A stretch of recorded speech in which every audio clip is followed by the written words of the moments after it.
Numerical is find the volume of a gas at 600 Kelvin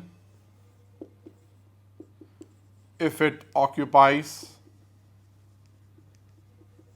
volume of 50 liters at 400 Kelvin.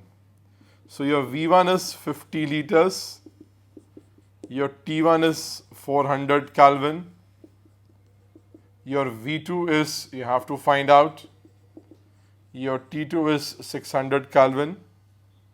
So it is V1 over T1 is equal to V2 over T2.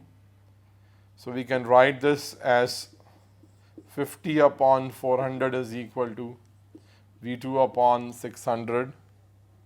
So this V2 will become 600 into 50 upon 400.